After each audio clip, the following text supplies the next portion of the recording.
वैसे तो आपने बहुत सी कहानियाँ सुनी होगी वृंदावन की। आज मैं आपको वृंदावन की चींटियाँ नामक प्रेरक कहानी की सुनाऊंगी, जो कि एक सच्ची घटना है। सुनिए। एक संत की वे एक बार वृंदावन गए, वहाँ कुछ दिन घूमे, फिर दर्शन किए। जब वापस लौटने का मन किया तो सोचा भगवान को भोग लगाकर कुछ प्रसाद लेता चलूं। संत ने रामदाने के कुछ लड्डू खरीदे, मंदिर गए, प्रसाद चढ़ाया और आश्रम में आकर सो गए।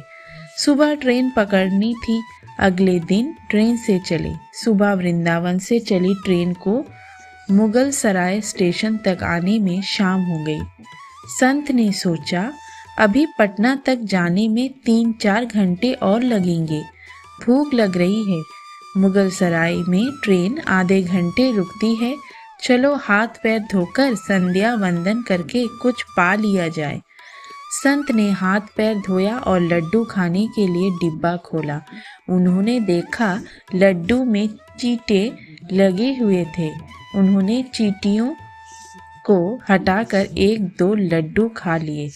बाकी बचे लड्डू प्रसाद बांट दूंगा ये सोचकर छोड़ दिए। सामान बेचारे को लड्डुओं से अधिक उन चींटों की चिंता सताने लगी। सोचने लगे ये चींटे वृंदावन से इस मिठाई के डिब्बे में आए हैं। बेचारे इतनी दूर तक ट्रेन में मुगल सराय तक आ गए। कितने भाग्यशाली थे, इनका जन्म वृंदावन में हुआ था।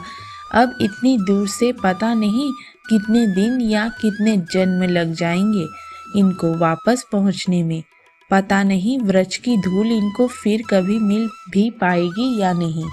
मैंने कितना बड़ा पाप कर दिया, इनका वृंदावन छुड़वा दिया। नहीं, मुझे वापस जाना होगा।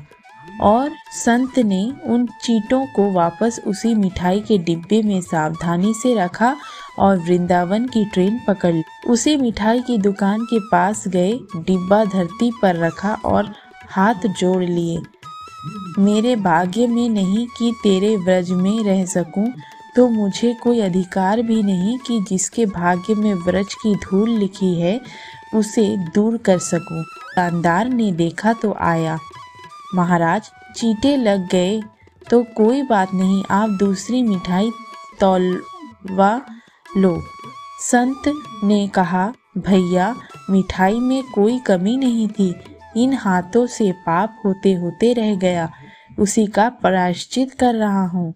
दुकानदार ने जब सारी बात जानी तो उस संत के पैरों के पास बैठ गया, भावुक हो गया।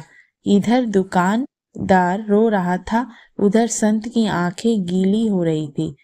बात भाव की है, बात उस निर्मल मन की है, बात व्रज की है, बात मेरे वृंदावन की है, बात मेरे नटवर नागर और उनकी राधा रानी की है, बात मेरे कृष्ण की राजधानी की है।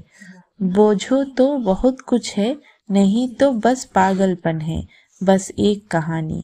घर से जब भी बाहर जाएं तो घर में विराजमान अपने प्रभु से जरूर मिलकर जाएं, और जब लौट कर आएं तो उनसे जरूर मिलें, क्योंकि उनको भी आपके घर लौटने का इंतजार रहता है। घर में यह नियम बनाइए कि जब भी आप घर से बाहर निकले तो घर में मंदिर के पास 2 घड़ी खड़े रहकर कहें, प्रभु चलिए, आपको साथ में रहना है।